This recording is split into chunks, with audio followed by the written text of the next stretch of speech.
I'm going to try and download every movie ever made.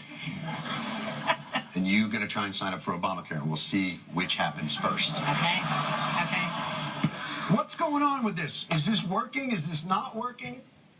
Well, the great news is we have a terrific market. And for the first time, people are going to have a chance to compare plans, figure out what they qualify for. Insurance companies have to play by new rules. And for about 85% of us, we don't have to sign up for anything because we have insurance that works. I see. So this Obamacare is for the 15%ers. For the 15% who as it were. have no insurance at all. I see. Or how many have signed up thus far? Fully enrolled? I can't tell you because I don't know. We are taking applications on the web, on the phone. We'll be giving monthly reports, but I can tell you we've had not only lots of web hits, hundreds of thousands of accounts created. We have so it's hundreds of thousands of people have signed up. Of accounts created, which means that then they're going to go shopping.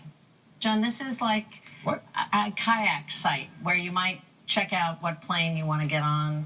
The good news is you don't have to buy it today. You have to have insurance by the 15th of December to have a plan that starts in January. These are individuals. Now, I think a very legitimate criticism of this is that businesses were given a delay of a year, but that individuals were not given that option. Why is that?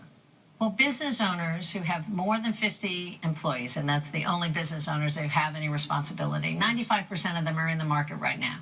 So a delay doesn't change the market numbers. Individuals have tax credits coming their way, have financial help for the first time, and the market that we are now running is available for them. So that didn't delay, that didn't stop. We've got plans that we know about 6 out of 10 people will get a policy for under $100 a month. Never happened before. Insurance companies can't turn anybody away with a pre-existing condition. But if I'm an individual, I'm wondering, well, an individual who doesn't want this, because there are individuals clearly that want this. But if I'm an individual that doesn't want it, it would be hard for me to look at a big business getting a waiver and not having to do it, and me having to, because I would think, well, geez, it looks like because I don't have a lobbying group. Not that I don't have a lobbying group, believe me, I have a lobbying group.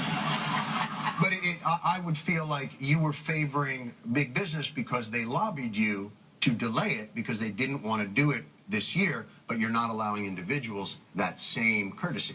Well, again, big businesses are already in the health market. That's where most people get. 85% of people are, yes? That's where 85% of the people get their insurance right now. They work for a government, they work for a big business, those employers are in. Small employers have no mandate at all in the law, not now, not in the future. Underneath 50 employees. Under 50 full-time employees. So the new market gives them some additional shopping tools. We have a small business market, and we have for... Although right now that only has the one option.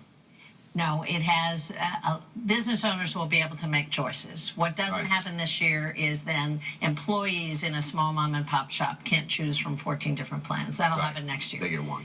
But it is if you run your own Would you say shop, that's a legitimate criticism, though, that an individual doesn't get to delay it, but a business does? Well, is that not legitimate? I don't, because nothing that helps an individual get health insurance has been delayed at all. They'll get the tax credit this year. They have plans to choose from. And the amazing thing is... so you're doing it because you haven't been able to get the subsidies ready for the businesses? Well, the businesses don't get subsidies. They're just going to exchange... So they get to delay because they're not going to get any extra money, but individuals don't because they will. Again, they're in the market already. Let me ask you this. Am I a stupid man? I don't think so. I don't think so, but because people who have been waiting for a long time finally have a market to choose from. Yes. That's the good news. Yes, that is the good news. The people that want this finally have a chance to get it. And it seems like it could be a good thing, although if you're someone like me, you might think, well, healthcare shouldn't be necessarily in a market-based solution anyway, because healthcare doesn't lend itself to market-based solutions because people can't shop for hospitals. They can shop for insurance. Well, except that you can also then figure out if your doctor's in the plan that you want, if the network of hospitals is in the plan you want, what kind of drug you take, is that in the plan you want? You've never been able to do that before. I'm a recovering insurance commissioner. You're not